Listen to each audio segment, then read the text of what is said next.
calon putri mahkota akan segera diumumkan. Perdana Menteri memamerkan putri kesayangannya.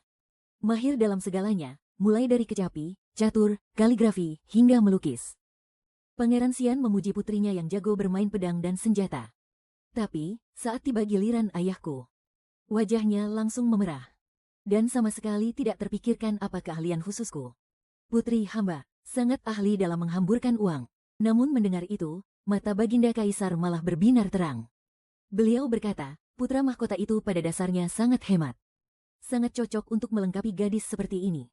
Sepertinya, masa-masa tenang yang mulia putra mahkota akan segera berakhir. Keluarga kami sebenarnya sangat miskin. Ayahku adalah seorang jenderal besar yang sangat disegani. Tugas sehari-harinya bukan sekadar menumpas pemberontak atau menangkap pengkhianat, tapi juga harus memijat punggung dan bahu kaisar, mencari muka dan menjilat, bahkan sampai mengambil alih semua pekerjaan milik selir agung. Lalu, saat malam tiba, dia bekerja sambilan sebagai tukang daging di sudut jalan. Setiap kali memotong satu ekor babi, dia bisa mendapat setengah tahil perak. Tapi tidak peduli sekeras apapun dia bekerja, keluarga kami tidak pernah bisa menabung sepeser pun. Aku sering memeluk kaki ayahku dan merengek. Udara malam dingin sekali, yah. Kenapa ayah bahkan tidak rela memakai celana yang tebal? Ayah awalnya ingin memukul meja dan berdiri marah. Tapi pada akhirnya, niat itu hanya sebatas di pikiran saja. Dia malah melindungi satu-satunya meja yang tersisa di rumah kami. Lalu menatapku tajam. Kamu masih punya muka untuk bertanya padaku. Uang untuk menjahit celana tebal itu sudah lama habis kamu hambur-hamburkan. Aku sudah kehilangan ibu sejak lahir. Karena itulah, ayah bertekad kuat untuk membesarkanku agar sama seperti ibuku. Menjadi seorang wanita yang penuh dengan bakat. Saat aku bilang ingin belajar ilmu tabib, dia langsung menghabiskan banyak uang demi mengundang tabib istana untuk mengajariku. Saat aku bilang ingin belajar main kecapi, dia langsung memesankan kecapi paling mewah untukku. Dan saat aku bilang ingin belajar berkuda, dia langsung membangunkan sebuah kandang kuda yang sangat besar untukku. Saat aku baru berusia 10 tahun, aku berdiri di samping ayah. Melihat jubahnya berkibar di tiup angin, menghamburkan banyak uang tanpa ragu. Dalam hati aku berseru, wah, rasanya sungguh memuaskan bisa membelanjakan uang. Pada akhirnya, aku tidak berhasil mempelajari hal lain. Namun aku sangat ahli dalam urusan menghabiskan uang. Waktu terus berlalu. Keluarga kami pindah dari pusat kota yang ramai menuju ke wilayah barat kota yang sudah kumuh. Harapan ayah kepadaku berubah dari yang awalnya, nak, kau harus menjadi pilar negara, lalu berubah menjadi, nak, kau cukup hidup sehat dan aman saja. Hingga akhirnya, pada hari perayaan ulang tahunnya, aku mengeluarkan sebuah lukisan ratusan burung menyembah burung Phoenix. Keindahannya membuat seluruh tamu undangan berdecak kagum. Ayah tersenyum lebar dan tertawa bahagia. Ia tidak menyangka putrinya memiliki bakat sehebat ini. Pasti roh ibumu di surga yang telah membuka pikiranmu. Aku pun ikut senang, ayah. Asalkan ayah bahagia. Dalam semalam pun, aku bisa melukis 8 hingga 10 lembar lagi. Ayah sangat terkejut. Tidak disangka, keluarga Han kita ternyata bisa melahirkan seorang jenius. Saking senangnya, ia langsung membakar lukisan itu. Katanya, agar ibuku di alam sana juga bisa ikut menikmatinya. Padahal, siapa sangka lukisan ini adalah hasil ngutang dari sanggar lukis terbaik di dunia. Keesokan harinya, saat ayah melunasi utang-utangku, tangannya tidak berhenti gemetar. Ayah telah menghabiskan seluruh hidupnya di medan perang. Niat awalnya adalah pensiun dan hidup tenang di desa. Tapi kini, ia terpaksa harus kembali bekerja di istana. Bahkan mengikuti acara pemilihan istri putra mahkota. Kudengar, setiap wanita yang hadir dalam perjamuan itu akan mendapat uang saku 10 tael perak dari kerajaan. Ayah awalnya hanya mengincar 10 tael perak itu. Namun hasilnya, aku dan putri Perdana Menteri, Yao Xuyan, beserta lukisan wajah putri Raja Xian, Yu Yu, justru secara tak terduga, terpilih menjadi 3 kandidat utama. Kaisar berpikir cukup lama. Ia merasa calon istri haruslah sepadan dengan putra mahkota. Seluruh menteri dan pejabat istana tahu bahwa putra mahkota Lu Junyao adalah sosok yang sangat menawan dan elegan. Hebat dalam sastra dan bela diri. Umur 8 tahun sudah pandai membuat puisi, dan umur 15 tahun sudah mampu memimpin pasukan. Bakatnya benar-benar tiada duanya di dunia. Benar-benar kandidat yang paling tepat untuk menjadi putra mahkota negara Liang. Perdana Menteri dan Pangeran Xian, dulunya adalah saingan cinta ayah. Saat ini, mereka membusungkan dada dengan bangga. Mereka berkata, dulu, saat Nona Jiao memilihmu, kami mengaku kalah. Tapi sekarang, apa yang bisa kau sombongkan di hadapan kami? Ayah marah besar sampai matanya melotot. Tapi, ya, dia cuma bisa melotot tanpa bisa berbuat apa-apa. Perdana Menteri tersenyum sombong. Setelah memberi hormat kepada Baginda Kaisar, dia berkata dengan tenang, putri hamba, Yao Suyan, menyukai ketenangan sejak kecil. Dia sangat ahli dalam bermain kecapi, catur, kaligrafi, dan melukis. Alunan kecapinya bahkan bisa mengundang kupu-kupu untuk menari. Lukisannya juga pernah dipajang di galeri seni terbaik di negeri ini. Pangeran Xian yang tak mau kalah, maju selangkah. Putri hamba, Yu Yue, yang kini berusia 17 tahun, sangat lincah sejak kecil. Dia gemar berlatih pedang dan bela diri. Bahkan, dia pernah maju seorang diri dan memenggal kepala buronan yang sudah kabur selama 10 tahun. Sementara itu, ayah malah bersembunyi di belakang kerumunan. Tiba-tiba Kaisar memanggil namanya, Menteri Han, lalu bagaimana dengan putrimu? Baginda menoleh dan melihat ayah yang sedang meringkuk di pojokan. Ya, ayah kan juga orang yang sudah sering makan asam garam kehidupan. Apalagi saingan cintanya ada tepat di sebelahnya. Tentu saja dia tidak mau kehilangan muka. Tapi, wajahnya sudah memerah karena menahan tegang. Dan dia sama sekali tidak terpikir bakat apa yang aku miliki. Akhirnya, dia hanya bisa menunduk dan menggumamkan beberapa patah kata. Putri hamba, sangat pandai dalam menghamburkan uang. Suasana di sekeliling tiba-tiba menjadi hening seketika. Padahal, ayah saat itu cuma berpikir untuk mengambil uang 10 tael peraknya. Lalu buru-buru pergi dari sana. Soalnya, masih ada 5 ekor babi di rumah bibi di jalan barat yang menunggu untuk dipotong. Kalau terlambat sedikit saja, rezekinya bisa direbut orang lain. Namun, mata Baginda Kaisar malah berbinar cerah. Dan melontarkan ucapan yang mengejutkan, putra mahkota itu pada dasarnya sangat hemat. Jadi, dia sangat cocok dengan putrimu itu. Perdana Menteri langsung terbengong-bengong. Pangeran Xian juga sampai terbelalak tak percaya. Ayah pun tak kalah syoknya mendengar hal itu. Wah, sepertinya hari-hari tenang putra mahkota akan segera berakhir. Begitu titah kekaisaran diturunkan. Begitu saja, aku menjadi calon putri mahkota yang dipilih langsung oleh kaisar. Saat kabar itu datang, aku sedang asyik makan kuaci di kedai arak. Di meja sebelah, duduk seorang pria tampan berpakaian putih. Abi berlari menghampiriku dengan panik. Nona, Anda terpilih menjadi putri mahkota. Jari-jari pria berpakaian putih itu sedikit terhenti. Tatapannya langsung tertuju pada wajahku. Aku sedang fokus menonton pertunjukan di panggung. Putri, apa katanya? Abi berlari terlalu kencang. Jadi dia terengah-engah mencari napas. Aku tidak terlalu memedulikannya. Putri apa? Suara berat pria berpakaian putih itu terdengar dari samping. Putri mahkota. Aku terdiam cukup lama. Lalu nyaris melompat dari kursi. Memangnya siapa putra mahkota itu? Begitu kata-kata itu keluar, pengawal berwajah dingin di sebelah pria berpakaian putih itu langsung maju selangkah. Seolah-olah aku baru saja melakukan kejahatan besar. Kau, beraninya tidak tahu siapa putra mahkota. Aku sungguh tidak tahu. Lagi pula, tahta kaisar itu abadi, tapi putra mahkota sering silih berganti. Kedai arak ini menjual berbagai macam hal. Biasanya mereka juga menjual lukisan para pria tampan. Aku menghentikan pelayan yang kebetulan lewat. Aku menanyakan berapa harga satu lukisan putra mahkota. Lukisan putra mahkota sudah lama habis direbut orang. Hanya tersisa satu lukisan terakhir. Pelayan itu tanpa ragu meminta 10 tael perak. 10 tael perak. Ini sih namanya perampokan. Saat aku sedang bimbang, terdengar ketukan pelan kipas lipat di atas meja. Pria berpakaian putih yang sedari tadi diam saja, kini membuka bibir tipisnya. Aku punya yang lebih murah di sini. Harganya cuma 1 tael perak. Awalnya aku masih ragu. Tapi sekarang aku langsung mengambil keputusan. Aku langsung memberikan uangku kepada si pelayan. Kata orang, barang murah itu kualitasnya murahan. Lukisan mahal yang dijual pelayan ini sudah pasti yang asli. Setelah sosok wanita itu berjalan menjauh, pengawal itu melipat tangan di dada dengan dahi berkerut tajam. Tuan, ku dengar, Nona Han itu sangat boros kalau menghabiskan uang. Lu Junyao memutar pelan cincin giok di ibu jarinya. Raut wajahnya terlihat sangat tenang. Rumor itu tak seakurat melihat dengan mata kepala sendiri. Lagi pula, aku sudah mengamatinya selama lebih dari setengah bulan. Setiap hari dia hanya memesan teh liang, ditemani kuaci dan mantau. Jelas sekali dia itu gadis yang terbiasa hidup hemat. Rumor tidak boleh dipercaya sepenuhnya. Pasti ada yang sengaja menyebarkan omong kosong ini. Untuk mengacaukan pemilihan Fei Yan kali ini. Penilaianku tidak pernah salah. Uang simpanan pribadiku yang sudah kukumpulkan selama 20 tahun. Bisa kuserahkan padanya dengan tenang. Pengawal itu teringat kejadian barusan dan tampak agak ragu.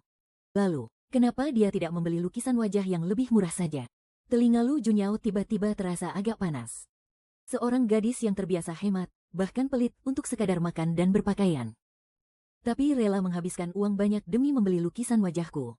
Itu pasti karena dia sudah lama memendam rasa kagum padaku. Ayah akhir-akhir ini bersikap sangat aneh. Dia selalu menghela napas tanpa alasan. Dan sesekali tampak melamun kosong. Bahkan saat memotong babi pun, pisaunya sampai meleset. Kena beberapa sabetan, babi itu tak kunjung mati. Dan malah melolong kesakitan selama hampir 1 jam. Ayah sampai meminta maaf berkali-kali. Barulah babi itu mendengkur pelan, lalu mengembuskan napas terakhirnya. Terakhir kali kejadian seperti ini terjadi adalah saat ibuku baru saja meninggal. Aku sungguh tak mengerti. Sambil menyilangkan kaki di atas ranjang, aku menatap lukisan wajah putra mahkota. Abi itu bukan cuma sekadar kepala pelayan di kediaman ini. Koki, sekaligus pengawal, tapi dia juga kakak perempuan yang paling mengertiku. Nona, jenderal itu hanya berat melepaskan Anda pergi. Ayahku sudah menjadi yatim piatu sejak kecil. Di usia parubaya, dia juga harus kehilangan istrinya. Dan sekarang, dia harus berpisah dengan putri satu-satunya, tempatnya bergantung hidup. Di benakku, tiba-tiba muncul bayangan. Sosok lelaki tua kesepian yang meringkuk sendirian di depan pintu. Kalau ayah tidak punya sandaran hidup, bagaimana dia bisa bertahan? Mendadak mataku terasa memanas. Aku pun bergegas lari ke halaman untuk mencari ayah. Kulihat dia duduk lemas di atas kursi bambu. Wajahnya tampak memerah karena pengaruh arak. Pakaiannya pun terlihat sedikit berantakan. Kata-kata putrimu ini tidak mau menikah hampir saja meluncur dari mulutku. Tiba-tiba ayah mengusap sudut matanya. Dan dengan raut wajah penuh beban ia berkata, "Putriku, kamu harus melayani pangeran mahkota dengan baik. Beliau adalah calon raja kita. Kalau sampai terjadi apa-apa padanya, bagaimana ayah bisa mempertanggungjawabkannya pada seluruh rakyat di negeri ini?" Oh, ternyata yang dikhawatirkan ayah itu pangeran mahkota. Kalau begitu, aku jadi lega. Tapi, begitu aku teringat lukisan wajahnya tadi, air mataku juga tidak bisa ditahan lagi. Ayah buru-buru menenangkanku. Sudah, tidak apa-apa. Ayah bisa menjaga diri ayah sendiri kok. Ayah tahu, kamu pasti sangat berat meninggalkan ayah, kan? Kami pun menangis dengan isi pikiran masing-masing. Ayah, wajah pangeran mahkota itu sungguh terlalu jelek. Pantas saja posisi putri mahkota ini jatuh kepadaku. Ya, walaupun wajah pangeran mahkota sama sekali bukan seleraku. Tapi karena pernikahan ini sudah ditetapkan.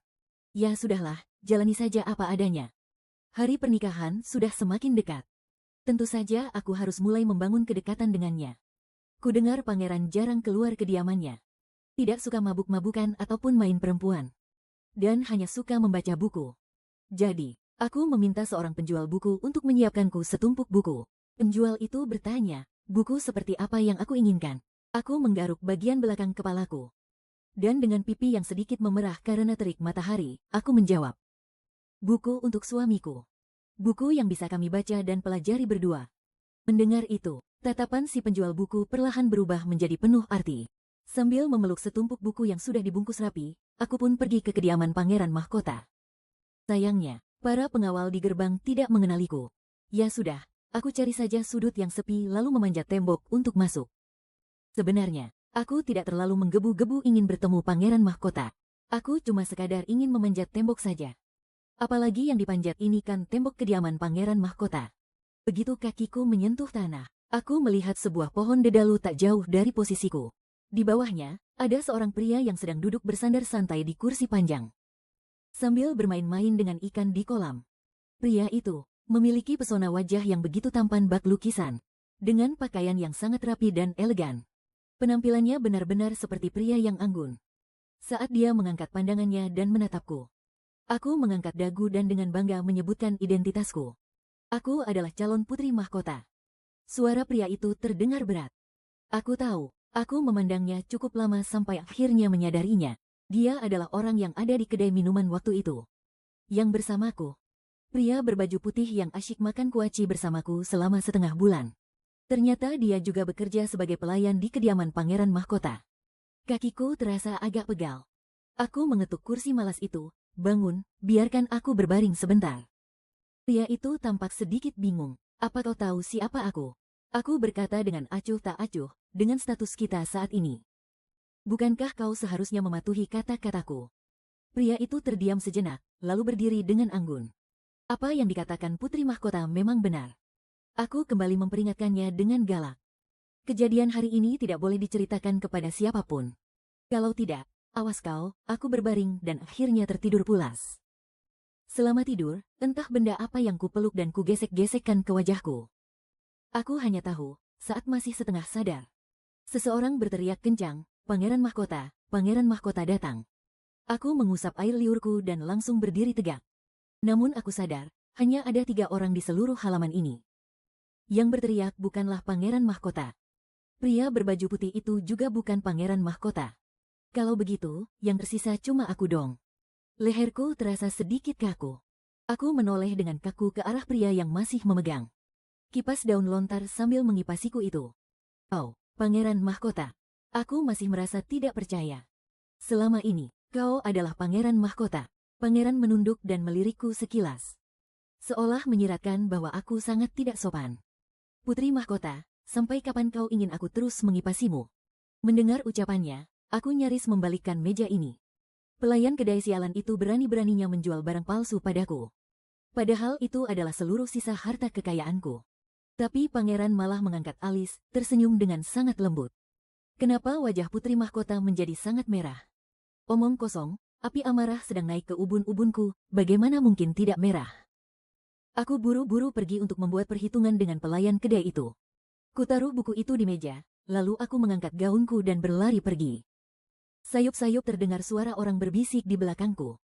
Bertanya kenapa Putri Mahkota pergi begitu terburu-buru. Suara putra mahkota terdengar tenang melantunkan syair, berjalan pergi dengan tersipu malu. Bersandar di pintu, menoleh untuk mencium harumnya buah plum. Aku sama sekali tidak mengerti maksudnya.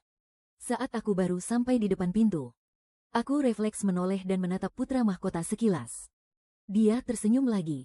Keluargaku sungguh miskin, sampai-sampai mau beli daging saja rasanya sudah tidak mampu. Setelah membayar gaji bulanan Abi, tanpa sadar aku berseru, "Ayah." Ayahku langsung mendekap erat kantong uangnya. "Kenapa kamu memanggil ayah? Pergi sana cari putra mahkota." Masuk akal juga. Namun, saat aku bergegas tiba di kediaman putra mahkota, aku baru sadar ada banyak orang yang sedang berbincang di depan pintu. Perdana Menteri tampak mengelus jenggotnya. Kedatangan hamba kemari adalah untuk berunding dengan Yang Mulia Putra Mahkota terkait masalah bencana banjir di wilayah Minzu. Putra Mahkota tampak menganggukkan kepala. Pejabat lain menyahut, hamba datang untuk membahas masalah renovasi Akademi Wanita. Wakil Menteri Mahkamah Agung menangkupkan tangan dan berkata, kasus korupsi di Huaizu melibatkan begitu banyak pejabat. Hal ini masih membutuhkan keputusan dari Yang Mulia. Seketika, tatapan mereka semua langsung tertuju padaku. Padahal aku datang ke sini cuma untuk menumpang makan. Tapi, mana mungkin aku berani mengatakannya secara terang-terangan. Aku pun mengatupkan bibirku rapat-rapat. Lalu dengan wajah serius aku berkata, aku datang untuk belajar bersama putra mahkota. Di saat genting seperti ini, aku teringat pada setumpuk buku yang pernah kuberikan kepada putra mahkota. Lu Junyao baru saja berjalan menghampiriku. Aku langsung menarik-narik lengan bajunya. Cepat beritahu mereka, buku apa yang aku berikan padamu waktu itu. Ekspresi wajahnya yang tampan paripurna itu seketika hancur berantakan. Kau, sungguh ingin aku mengatakannya di depan umum. Kita ini kan kaum terpelajar, apa susahnya sih bilang saja. Aku mengerjapkan mataku. Aku mulai sedikit panik, iya kan? Ayo, cepat katakan. Perdana Menteri dan para pejabat lainnya ikut menajamkan telinga, tampak sangat penasaran. Tapi Lu Junyao malah menarik dan mendorongku masuk ke bilik sebelah. Telapak tangannya terasa hangat saat dia berbisik, jangan cari gara-gara. Tunggulah, aku akan menemanimu setelah urusanku selesai. Aku hanya bisa menatapnya dengan bingung. Lalu melambaikan tangan padanya dari belakang. Kalau begitu, kamu harus ingat untuk kembali dan membaca buku bersamaku, iya. Lu Junyao yang sudah berjalan menjauh tiba-tiba sedikit tersandung. Entah kenapa, Lu Junyao mendadak jadi tidak suka membaca buku. Aku pun bertanya kepadanya, kenapa? Dia mengibaskan lengan bajunya. Semua isi buku itu sudah kuhafal di luar kepala. Masa sih, aku tidak percaya. Coba lafalkan, aku mau dengar. Angin meniup dedaunan, menimbulkan suara gemerisik. Sepasang mata hitam legam milik Lu Junyao menatap lurus ke arahku. Nona Han. Dia berdeham dan sengaja merendahkan suaranya. Sepertinya kamu sangat suka berkunjung ke kediaman putra mahkota. Kenapa begitu? Gawat, jangan-jangan dia sudah sadar kalau aku cuma mau menumpang makan. Sebenarnya, menumpang makan di sini itu sama sekali tidak mudah. Karena setiap harinya, dapur hanya memasak makanan untuk porsi 2 orang, yaitu aku dan putra mahkota. Tapi kebetulan sekali, aku sanggup menghabiskan porsi untuk 2 orang itu sendirian. Jadi, seberapa banyak dia bisa makan, itu murni tergantung pada seberapa banyak sisa makanan yang kusisakan untuknya. Aku jadi agak panik. Dan kalau sudah panik, aku tidak bisa mengontrol volume suaraku. Tentu saja karena aku lapar. Entah apa yang sedang terlintas di pikiran Lu Junyao. Napasnya tiba-tiba menjadi agak memburu. Di dalam buku yang kamu berikan padaku itu, ada juga seorang wanita yang bilang kalau dirinya lapar. Lalu, lamunanku langsung buyar karena ucapannya terpotong. Lalu apa kelanjutannya? Dia malah tidak berbicara lagi. Aku mengernyitkan dahi. Cepat selesaikan ucapanmu. Jakunnya tampak bergerak menelan ludah. Dan entah kenapa, dia malah balik bertanya, apa kamu menyukainya? Suka apa maksudnya? Bukankah wajar kalau lapar, kita memang harus makan? Meski merasa kebingungan, aku tetap mengangguk dengan mantap. Suka. Napas putra mahkota pun semakin memburu. Dia hanya melontarkan satu kalimat, ini sangat tidak pantas. Lalu dia langsung mengusirku keluar dari kediamannya. Di luar kediaman putra mahkota, banyak sekali mata-mata yang mengawasi. Rumor tentang ketidakharmonisan antara putra mahkota dan calon istrinya dengan cepat sampai ke telinga Ibu Suri. Perdana Menteri memiliki hubungan yang sangat dekat dengan Ibu Suri. Setiap kali rapat istana selesai, dia selalu pergi ke istana Ibu Suri. Sementara itu, ayahku bersekutu dengan selir agung. Saat ada waktu luang, mereka membisikkan beberapa hal ke telinga Ibu Suri. Alhasil, hari ini Ibu Suri akhirnya memerintahkan agar aku dipanggil ke istana. Aku bahkan belum sempat memberi salam pada Ibu Suri. Putra mahkota sudah mulai bertengkar dengan Ibu Suri. Ibu Suri memutar tasbih di tangannya. Aku melakukan ini demi kebaikanmu. Gadis bernama Han Ruxue itu tidak sepintar Yueer. Kelak, bagaimana dia bisa mengurus istana harem dengan baik? Ayahanda kaisarmu hanya bertindak gegabah sesaat. Tapi aku harus memikirkan masa depan kekaisaran keluarga Lu. Yueer, yang berada di samping, sedang menyeduhkan teh untuk Ibu Suri. Sorot matanya memancarkan kecerdasan yang tajam. Mumpung perasaan kalian belum terlalu dalam. Aku baru saja mau bicara. Tapi Lu Jun langsung menyela, Nenekanda Ratu salah besar. Menurutku, Ruxue jelas-jelas sangat mencintaiku. Jika aku mengingkari janji dan berkhianat di masa depan, bagaimana aku bisa mendapatkan kepercayaan orang lain? Ibu Suri menggelengkan kepalanya. Kau masih terlalu muda. Kalau begitu, biar kutunjukkan padamu. Seperti apa kecerdasan yang pantas untuk menjadi seorang putri mahkota. Ibu Suri memerintahkan pelayan untuk membawa 50 barang. Ia menyuruhku dan Yu Yue dalam batas waktu 1 batang dupa untuk menebak barang mana yang pernah dipakai oleh putra mahkota. Mahkota emas ungu, liontin batu giok. Mahkota rambut giok, vas bunga krisan. Bakar dupa kaca, barang-barang indah memanjakan mata. Semuanya sangat berbeda satu sama lain. Dan kami masing-masing boleh menanyakan 3 pertanyaan pada putra mahkota. Ia hanya boleh menjawab ya atau tidak. Para pelayan istana sudah menunggu untuk menertawakanku. Siapa yang tidak tahu kalau Nona Yu itu terkenal sangat pintar. Bahkan penjahat yang buron bertahun-tahun saja bisa ditangkap olehnya. Mencari barang peninggalan putra mahkota pastilah semudah membalikkan telapak tangan baginya. Nona Han sih beda lagi. Orang yang sama sekali tidak berpendidikan. Saat ini pasti otaknya sedang kosong melompong. Lebih baik dia mengadu nasib dan asal pilih 3 barang. Ibu Suri sengaja melakukan ini untuk mempermalukan Nona Han. Aku dan Yu Yue masing-masing menuliskan 3 pertanyaan. Entah apa yang ditulis oleh Yu Yue. Sudut bibirnya menyunggingkan senyum yang penuh percaya diri. Dengan nada merendah ia berkata, kau tebak saja duluan. Orang-orang yang menonton sibuk menyalakan dupa. Dan ada juga yang sibuk menyapu lantai. Bahkan Lu Junyao pun tidak mengira aku bisa menebaknya. Aku melirik kertas yang dikembalikan itu. Dan dengan yakin berkata bahwa itu adalah liontin giok zamrud tersebut. Ibu Suri memasang wajah dingin, beraninya. Bagaimana bisa kau bermain curang? Beliau sangat yakin bahwa Lu Junyao lah yang menuliskan jawabannya di atas kertas itu. Namun, saat kertas putih itu dibalik, hanya ada beberapa kata berbalut tinta hitam di sana. Bisakah kau memberitahuku jawabannya dari lubuk hatimu? Hanya ada satu kalimat pertanyaan ini. Ibu Suri tertegun sejenak. Tiba-tiba beliau menatapku, mungkinkah kau benar-benar mengenalinya? Gadis itu, yang awalnya bersiap untuk memukau semua orang. Ini benar-benar membeku. Tidak mungkin. Ini tidak mungkin. Pasti dia pernah melihatnya saat bersama putra mahkota. Ibu Suri menghela napas. Ini adalah saat Junyao berusia 23 tahun. Hadiah ulang tahun yang ia berikan untuk ayahanda kaisar. Dia berlarian ke seluruh penjuru ibu kota baru bisa menemukannya. Ayahandanya selalu sayang untuk memakainya. Sudahlah, sudahlah. Sepertinya Ibu Suri ini sudah terlalu tua. Ibu Suri menghampiriku dan menepuk punggung tanganku pelan. Dengan tatapan sangat welas asih beliau berkata, bisakah kau memberitahu Ibu Suri bagaimana kau bisa memilih dengan benar? Dahulu, Ibu Suri juga pernah dipersulit oleh mendiang Ibu Suri sebelumnya. Namun, kala itu beliau tidak memilih dengan benar. Selama bertahun-tahun, hal itu terus mengganjal di hatinya. Adapun alasanku bisa memilih dengan benar. Itu karena liontin giok ini adalah barang yang kujual saat aku berumur 13 tahun. Aku bahkan sampai dipukuli oleh ayahku karena hal itu. Bagaimana mungkin aku bisa melupakannya? Tahun itu, dengan wajah tertutup cadar, aku pergi ke toko kecil di ujung jalan dan menjual banyak barang bagus milik keluargaku. Aku bahkan ditawar habis-habisan oleh si pembeli. Sampai beberapa hari yang lalu, saat melihat beberapa barang yang tak asing di kediaman putra mahkota, barulah aku menyadari, ternyata selama bertahun-tahun ini, orang yang selalu membeli barang-barangku adalah putra mahkota. Tentu saja aku tidak mungkin jujur dan berkata bahwa liontin giok ini pernah kumiliki. Jadi, aku terpaksa mengarang cerita. Sebenarnya tidak ada rahasia khusus. Hanya saja, liontin giok itu memberikan perasaan yang sama seperti yang kudapatkan dari putra mahkota. Ibu Suri tiba-tiba tersadar. Oh, jadi begitu. Rupanya begitu. Aku membatin. Ibu Suri ini sebenarnya mengerti apa sih? Lu Junyao melepaskan jubahnya, lalu menyampirkannya ke bahuku. Ujung matanya sedikit terangkat. Putri mahkota memang sehati denganku. Aku hanya bisa menarik sudut bibirku, tersenyum sopan.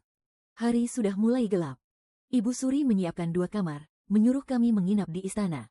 Makanan di istana ini jauh lebih lezat daripada makanan di kediaman putra mahkota maupun di rumahku. Aku benar-benar terlena dibuatnya. Sampai-sampai menjelang tidur, aku lupa kalau aku punya kebiasaan tidur berjalan.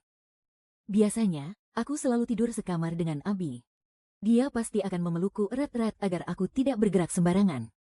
Tengah malam, badanku terasa sangat gelisah. Aku pun bangun, lalu mendorong pintu kamar Lu Junyao. Langkahku perlahan bergerak menuju ranjangnya. Entah apa yang sebenarnya terjadi semalam. Saat aku terbangun, Lu Junyao sedang tidur lelap tepat di sebelahku. Bulu matanya yang lentik tampak diam tak bergerak. Wajahnya yang tampan sungguh menggoda iman. Kulit kami bersentuhan, dan suhu tubuhnya yang panas terus menjalar ke arahku. Aku terdiam kaku sejenak. Lalu, buk, aku menendang Lu Junyao sampai jatuh dari ranjang. Pipiku memerah panas. Aku berseru panik tak karuan, dasar mesum. Lu Junyao pun terbangun. Dia perlahan membuka pakaian dalamnya yang seputih salju, memperlihatkan beberapa bekas cakaran merah. Putri mahkota, mau lihat tidak, siapa yang sebenarnya mesum di sini? Aku langsung menutup mataku rapat-rapat. Aku tidak mau lihat, aku tidak. Lihat, lanjutku, tapi diam-diam membuka sedikit celah di antara jariku. Wah, bentuk tubuh Lu Junyao ternyata lumayan bagus juga ya. Benar-benar pantas disebut pria yang sering berlatih di kamp militer. Bibi penjual tahu pernah bilang kepadaku, tubuh pria yang bugar adalah asupan gizi bagi wanita. Kalau dilihat-lihat seperti ini, putra mahkota pasti bisa memberiku asupan yang sangat baik. Wajahku merona kembali. Lu Junyao mengernyitkan dahi, lalu mencondongkan tubuhnya ke arahku. Apa yang sedang kau pikirkan? Kau benar-benar lupa kejadian semalam. Mataku berputar melihat sekeliling. Dan aku baru sadar, kalau ini adalah kamarnya. Gawat, jadi semalam kebiasaan tidur berjalanku kumat lagi, dan aku malah tidak sengaja menyinggungnya. Tubuh mulia yang mulia putra mahkota, mana sanggup aku ganti ruginya. Aku langsung menyangkal keras. Aku tidak ingat. Aku tidak ingat apa-apa. Siapa sangka Lu Junyao sama sekali tidak mau mengalah. Apa kau benar-benar tidak ingat? Tapi setidaknya sekarang kau sudah sadar, kan? Di tubuhku ini, bahkan masih tersisa kehangatan tubuhmu. Katakan, bagaimana kau akan menebusnya? Aku mulai muak terus-terusan dicecar. Aku langsung menyingkap selimut dan menempelkan telapak tanganku ke dada bidangnya. Dengan nada menantang aku berkata, iya aku merabamu, terus kenapa? Kita ini sepasang tunangan, mana bisa disebut pelecehan? Lu Junyao sepertinya kaget melihat kelakuanku. Memanfaatkan momen saat dia terdiam. Aku mengangkat rokku dan langsung mengambil langkah 1000. Tanganku gemetar hebat. Putri Perdana Menteri, Yao Suyan, terus menungguku di depan pintu rumah. Pintu rumahku itu selalu terbuka lebar. Bahkan pencuri saja malas mampir ke sini. Tapi Yao Suyan sangat menjaga tata krama. Tanpa izin dari pemilik rumah, dia sama sekali tidak mau melangkah masuk. Dia mengenakan gaun panjang berwarna biru air. Wajahnya tertutup cadar putih. Terlihat sangat lembut dan menawan. Bicaranya pun sangat pelan dan gemulai. Pertemuan singkat kita di perjamuan istana waktu itu membuatku merasa sangat cocok dengan adik Ruxue. Bagaimana kalau kita pergi naik perahu dan jalan-jalan bersama? Abi diam-diam berbisik di telingaku. Nona, sepertinya ini jebakan. Tapi aku sudah terbuai dengan panggilan adik dari Yao Suyan. Sampai-sampai aku kehilangan akal sehatku. Asal tahu saja ya, di rumah ayahku selalu memanggilku anak nakal. Memangnya apa yang bisa ditipu dariku? Tertiup angin sedikit saja, papan nama rumahku sudah mau copot. Abi terdiam sejenak. Benar juga, tapi jalan-jalan kan butuh uang. Aku sudah berjanji pada ayahku untuk bertobat dan jadi anak baik. Yao Suyan menunjuk kue paling terkenal dari kedai Tian Xiang. Apa adik mau beli sedikit? Ayahku pernah bilang, barang-barang ini cuma jebakan buat orang kaya. Aku sangat tergoda, tapi tetap menggelengkan kepala. Kami melewati toko pakaian. Yao Suyan bertanya, cuaca sudah mulai dingin. Apakah adik mau membeli baju baru? Aku hanya bisa menatap dengan penuh harap. Lalu menggelengkan kepala. Kami melewati toko ginju. Yao Suyan bertanya lagi. Seorang gadis pastilah butuh riasan wajah. Bagaimana kalau adik beli sedikit? Aku menyentuh wajahku yang polos tanpa bedak. Lalu menggeleng lagi. Yao Suyan sepertinya sadar kalau aku sedang tidak punya uang. Adik jalan-jalan tapi tidak beli apa-apa. Dia langsung menyuruh pelayan di sebelahnya. Semuanya. Bungkus semua barang yang tadi dilirik oleh Nona Han.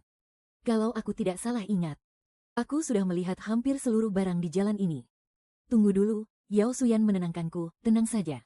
Adik tidak perlu keluar uang. Mana mungkin ada hal sebaik ini.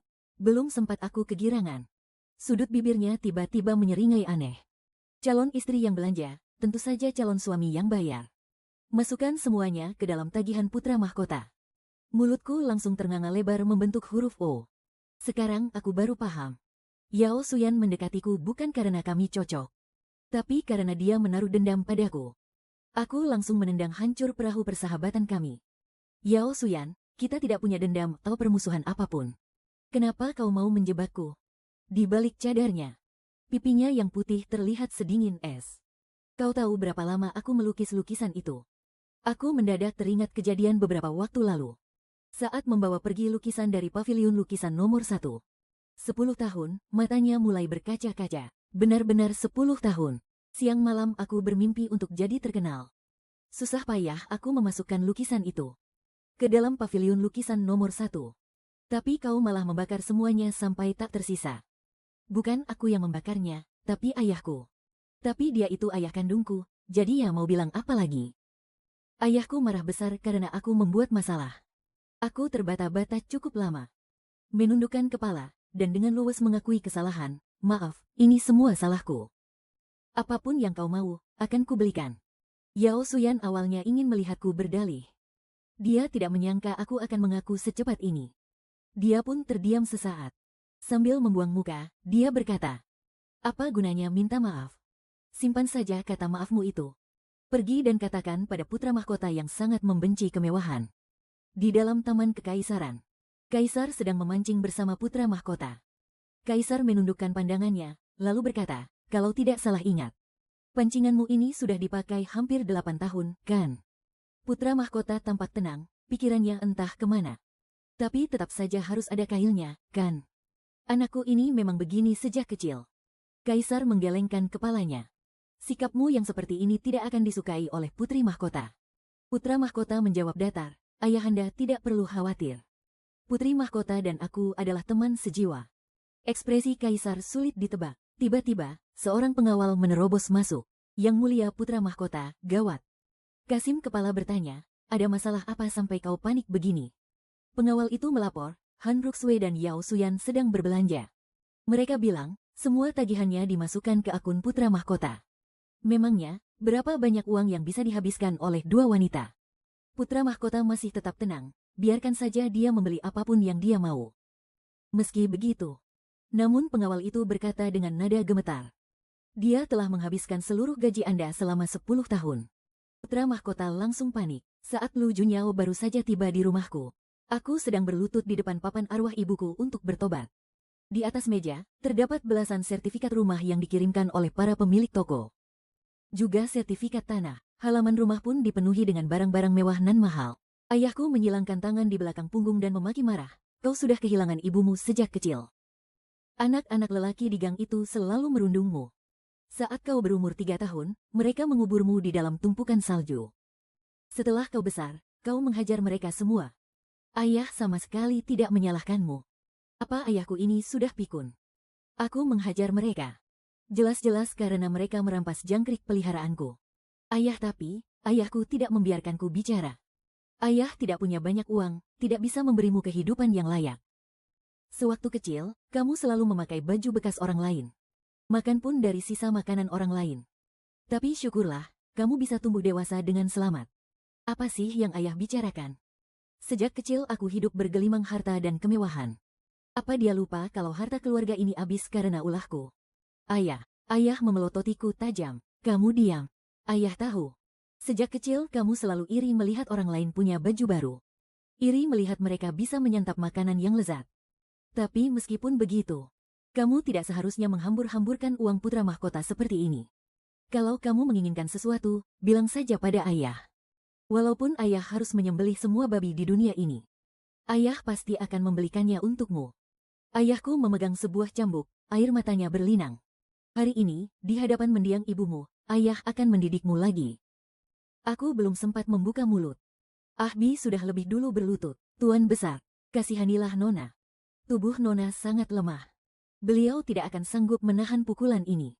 Aku tertegun. Kalian. Ahbi tiba-tiba memeluk tubuhku. Nona hamba yang malang. Ada sesuatu yang sengaja ditaburkan ke mataku, rasanya sedikit perih. Seketika mataku langsung memerah. Aku baru saja ingin bilang kalau semua barang ini bisa kukembalikan. Namun tiba-tiba, terdengar suara yang sangat kukenal dari arah belakang.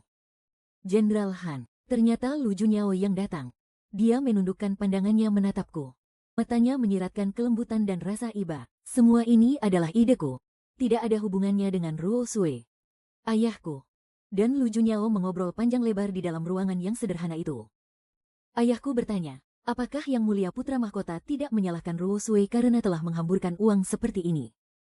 Di dalam ruangan itu hanya ada satu bangku kayu. Jadi, Lu Junyao terpaksa berdiri. Saya terus sibuk mengurus kasus korupsi belakangan ini. Akhir-akhir ini saya jadi jarang menemaninya. Saya sangat mengerti kenapa dia bersikap seperti ini. Ayahku bertanya lagi, bagaimana kalau memang seperti itulah sifat aslinya? Lu Junyao sepertinya masih terhanyut dalam kisah sedih masa laluku. Dia menjawab, kalaupun memang begitu sifatnya, saya akan tetap menerimanya.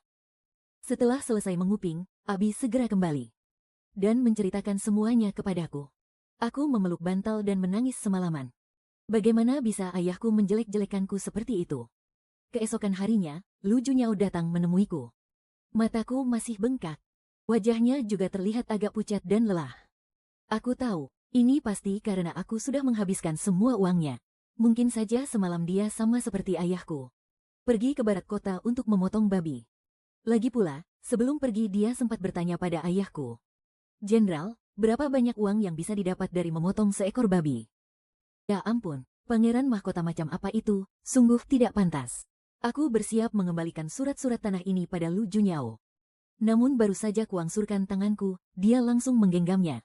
Sebuah ciuman tiba-tiba mendarat di keningku. Putri mahkota, jangan khawatir. Aku berjanji. Tidak akan membiarkanmu hidup susah seperti dulu lagi. Garis rahang Lu Junyao yang tegas berada tepat di depan mataku. Astaga, dia tampan sekali. Jantungku berdebar kencang. Berdetak tanpa henti. Napasku bahkan tertahan sejenak. Gawat, tadi aku mau bilang apa ya? Entah bagaimana, aku tiba-tiba menjadi pemilik dari beberapa toko. Bahkan aku juga punya saham di restoran Tianxiang. Pemilik restoran Tianxiang adalah orang terkaya di Jiangnan. Dia secara khusus menyiapkan jamuan sambutan untuk kepulanganku. Dengan prinsip hidup pantang menolak makanan gratis. Aku datang dengan sangat gembira. Tapi siapa sangka, niat awalku cuma ingin makan. Orang itu malah datang untuk reuni. Pria berwajah tampan itu menatapku dengan mata berkaca-kaca. Ternyata benar-benar kamu. Aku benar-benar kebingungan. Kamu siapa ya? Tanyaku. Zhang Qisong memanyunkan bibirnya. Ini aku, Ergozi. Kalau dulu sih, aku pasti akan bilang kalau aku kenal banyak orang bernama Ergozi. Tapi akhir-akhir ini, aku sudah belajar dari para selir di istana. Tentang basa-basi pergaulan. Oh, ternyata kamu ya. Wah, sudah lama banget kita tidak bertemu. Namun, ucapan Zhang Qisong selanjutnya benar-benar membuatku syok. Kalau begitu, apa kamu sekarang masih mau menikah denganku? Dulu waktu kecil, kamu pernah bilang mau menikah dengan orang terkaya. Aku tiba-tiba tersedak. Aku sudah dijodohkan. Begitu ya, Zhang Qisong tampak murung. Bagaimana kalau aku jadi selirmu saja? Aku tersedak sampai hampir menangis. Aku sih tidak keberatan, tapi takutnya, putra mahkota yang akan marah. Benar saja, baru juga ia selesai bicara. Seseorang menendang pintu hingga terbuka. Lu Junyao yang berjubah hitam, langsung menodongkan pedangnya ke arah Zhang Qisong. Apa katamu barusan? Boro-boro niat jadi selir. Zhang Qisong rasanya sudah setengah mati ketakutan. Lu Junyao sebenarnya sedang ada urusan di sekitar sini. Kasus korupsi di Huaizu sepertinya melibatkan banyak pejabat. Tapi dia sama sekali tidak menyangka akan memergokiku di sini. Pengawalnya berseru tidak terima, Nona Han. Bagaimana bisa Anda makan berdua dengan pria lain? Aku jadi sangat salah tingkah. Biasanya aku sudah kebiasaan menumpang makan gratis. Sampai lupa kalau statusku sekarang sudah berbeda. Jadi, ini bukan salah pria itu. Lu Junyao terdiam sejenak. Lalu bertanya, apa waktu kecil, kamu benar-benar ingin menikah dengan orang terkaya? Ya iyalah, siapa juga yang tidak mau menikah dengan orang kaya? Tapi aku menggeleng, tidak mau. Sudut mata Lu Junyao langsung terangkat. Suasana hatinya mendadak jadi jauh lebih baik. Kamu tidak perlu menghiburku. Ini salahku. Seharusnya aku bisa berusaha lebih keras lagi. Aku membatin. Sepertinya karena belakangan ini Lu Junyao terlalu sering bergaul dengan ayahku. Jadi dia tertular sifat aneh ayah. Aku mengaitkan jari kelingkingku ke jarinya. Malam ini, biar ku temani kamu makan, ya. Hidangan makan malam di kediaman putra mahkota sangatlah sederhana. Cuma ada tumis sawi campur daging. Dan sawi rebus. Isinya sayuran semua. Bibi dapur menjelaskan kalau putra mahkota sangat suka makan sawi. Kupikir, saking sukanya dia pada sawi. Jangan-jangan karena dia tidak pernah mencoba masakan lain. Setelah bibi dapur itu pergi, aku menyuruh kepala juru masak. Malam ini tolong masak semur daging kecap dan bakso daging, iya. Tapi sang juru masak malah menjawab. Saya cuma bisa masak tumis sawi dan sawi rebus, Nona. Jadi, aku menyuruh Abi untuk tinggal. Hidangan pun disajikan. Lu Junyao mencicipinya sedikit. Alisnya sedikit berkerut. Tapi sebelum dia sempat bicara, Bibi Koki yang belanja hari ini tiba-tiba melompat maju. Bajingan kau. Mati saja kau. Makanannya sudah kuberi racun mematikan yang tak berbau dan tak berasa. Begitu terkena air, racunnya akan langsung menyebar. Tamatlah riwayatmu. Dia langsung diringkus di tempat. Terlihat sedikit gila. Bibi Koki Wang sudah bekerja di kediaman ini selama 8 tahun. Dulu, dia datang ke ibu kota untuk mencari keluarganya. Tapi malah dicampakkan oleh putranya yang baru saja lulus sebagai pejabat. Awalnya, dia berniat melompat ke sungai untuk bunuh diri. Namun diselamatkan oleh Lu Junyao yang sedang lewat. Seharusnya, dia adalah orang yang paling bisa dipercaya. Lu Junyao bertanya, mengapa dia melakukannya? Bibi Wang menangis, air matanya berlinang. Orang yang kau hukum mati kemarin adalah putraku satu-satunya. Meskipun dia korupsi sedikit dana bantuan bencana, dia tidak pantas dihukum mati. Aku bahkan tidak sempat melihatnya untuk terakhir kali. Para pengawal langsung menekan tubuhnya ke lantai. Serahkan penawarnya. Tidak ada penawarnya. Dalam 1 jam, racunnya akan merenggut nyawanya. Dia akan tersiksa, mati tak bisa, hidup pun tak mampu. Aku langsung menubruk tubuh pangeran. Aku menangis sejadi-jadinya, "Pangeran, tolong, jangan mati." Padahal, aku sudah mengganti sayur sawinya dengan daging kecap dan bakso daging. Masakan ini kan Abi yang buat sendiri. Sebenarnya di bagian mana yang salah sih? Bibi Wang yang sedari tadi histeris tiba-tiba terdiam. Bibirnya bergetar. "Kau tidak memakan sayur sawinya." Suasana di ruangan itu mendadak hening. "Jadi, kau menaruh racunnya di sayur sawi?" Bibi Wang memejamkan matanya pasrah. Sudah takdir Tuhan, tapi kenapa harus hari ini? Dan begitu matanya terpejam, nyawanya pun melayang. Seorang pengawal maju untuk melapor. "Yang mulia pangeran, ternyata dia sudah menelan racun terlebih dahulu." Lu Junyao menghela napas panjang, seret jasadnya keluar. Lalu, dia berbisik pelan kepadaku, "Putri mahkota, kau mencengkeramku terlalu keras." Tak lama kemudian, tabib istana tiba di kediaman pangeran. Setelah memeriksa denyut nadi Lu Junyao, katanya putra mahkota baik-baik saja. Lu Junyao mengusap air mata di sudut mataku. "Jangan takut. Mulai sekarang, biar aku yang mencicipi semua makanannya lebih dulu." Aku benar-benar terharu luar biasa. Tapi, rasanya kurang pantas juga. Kalau ayahku tahu, dia pasti akan memarahiku lagi. Ayah pernah bilang, aku harus memperlakukan putra mahkota dengan baik. Aku pun menolaknya. Tidak bisa begitu. Biar aku saja yang makan duluan." Lu Junyao membalas, "Aku duluan, kenapa kau malah berebut denganku? Tentu saja aku tidak mau mengalah. Tentu saja harus aku duluan. Aku duluan." Tepat saat kami hampir bertengkar, Kasim yang biasanya mendampingi Lu Junyao tiba-tiba menyela. Biar hamba saja yang makan duluan, Yang Mulia." Setelah urusan kasus korupsi itu selesai, hari pernikahan besarku dan Lu Junyao pun segera tiba. Lu Junyao meminta hadiah dari Baginda Kaisar. Atas nama kebaikan hati putri mahkota, ia membagikan beras untuk rakyat miskin. Maka, di hari pernikahan kami, seluruh jalanan penuh sesak oleh warga, tandu pengantin. Diarak dengan begitu megah menuju kediaman putra mahkota. Tugas upacara berseru lantang. 1. Hormat pada langit dan bumi. 2. Hormat pada orang tua. Suami istri saling memberi hormat. Upacara selesai. Antar ke kamar pengantin. Kain penutup kepala menutupi pandanganku. Aku sama sekali tak bisa melihat jalan di depan. Hanya tangan Lu Junyao yang menggenggam tanganku erat, menuntunku berjalan maju dengan mantap. Begitu masuk kamar, aku langsung membuka penutup kepalaku. Aduh, panas sekali. Tapi, tatapan Lu Junyao terlihat agak aneh, seperti tatapan seekor serigala. Aku pun bertanya, "Kau kenapa?" Dibalut pakaian pengantin pria, ia berdiri dengan postur tinggi nan gagah. Wajahnya terlihat begitu tampan dan menawan. Ia menundukkan pandangannya, seolah mengabaikan pertanyaanku. Aku tiba-tiba teringat pada beberapa buku yang pernah kau berikan padaku. Buku, di malam pertama pernikahan seperti ini. Siapa juga yang mau membahas buku dengannya sekarang? Tapi, cahaya lilin yang redup memantulkan wajahnya yang setempan batu giok. Tiba-tiba saja, rasa malu yang terlambat menyergapku. "Pangeran, bagaimana kalau kita baca buku saja dulu?" Buku-buku itu ternyata sudah disiapkan Lu Junyao dari balik bantalnya. Sesaat, aku merasa begitu kegirangan. Biar kulihat, barang bagus apa ini. Pangeran mahkota sampai menyimpannya di tempat tidur. Aku mengambilnya dan membalik beberapa halaman. Dan senyumku langsung menghilang. Lu Junyao menarik sabuk bajuku. "Putri mahkota, aku datang untuk membalas ucapan sukamu waktu itu." Memangnya, apa yang pernah kukatakan? Suara rintik hujan menabrak daun pisang. Lilin merah pun menetes. Bayangan di dinding menyatu dan terpisah. Saat gairah cinta mencapai puncaknya, dia berbisik, "Aku sungguh mencintai putri mahkota." Napasku tersengal hebat. Dengan suara bergetar aku membalas, "Aku juga menyukai pangeran." Kaisar dan Jenderal Han sedang minum teh di aula. Kaisar sebenarnya sedang menunggu pangeran mahkota.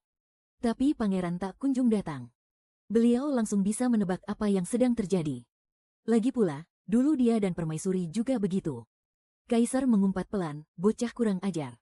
Suasana hati Jenderal Han hari ini sangatlah baik.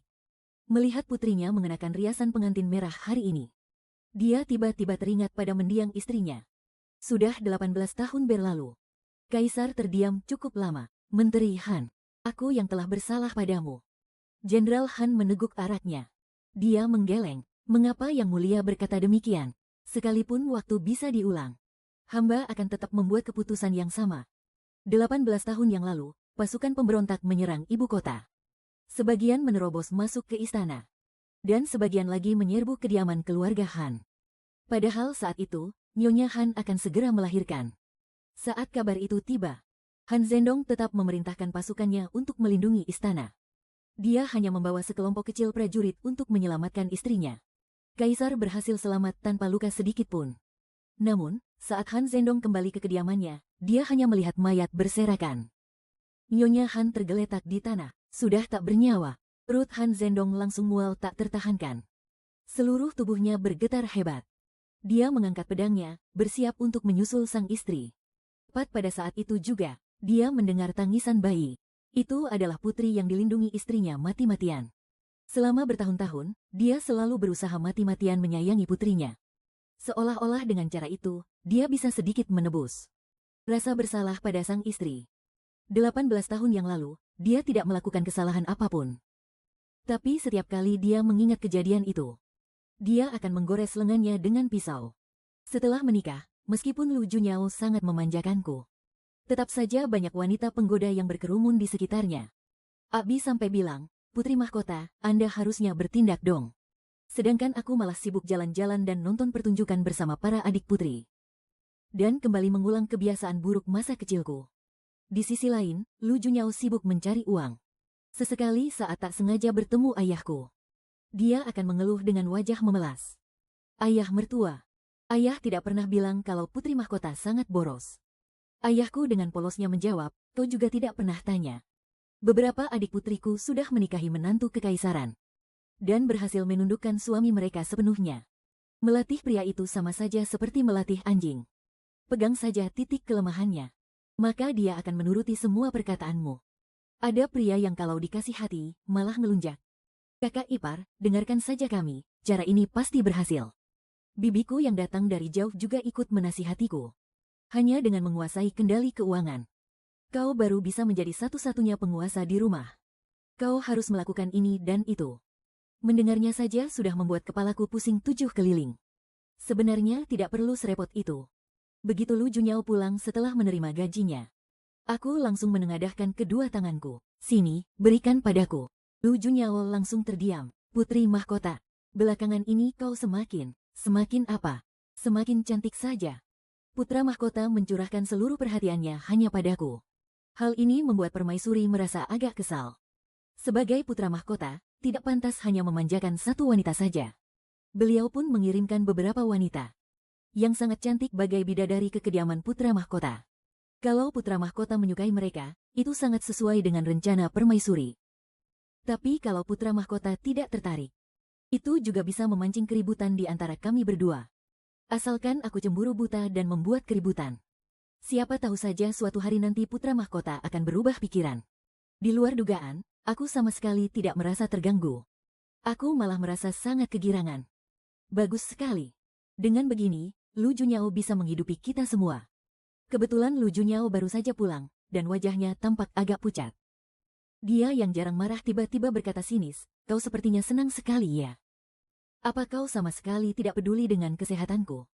Malam itu juga, beberapa wanita cantik itu langsung dipulangkan. Ibu Suri rupanya merasa aku belum cukup lelah. Sang permaisuri baru saja hendak mengatakan sesuatu.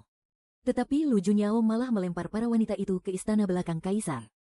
Kejadian itu sukses membuat sang permaisuri terbungkam tanpa kata.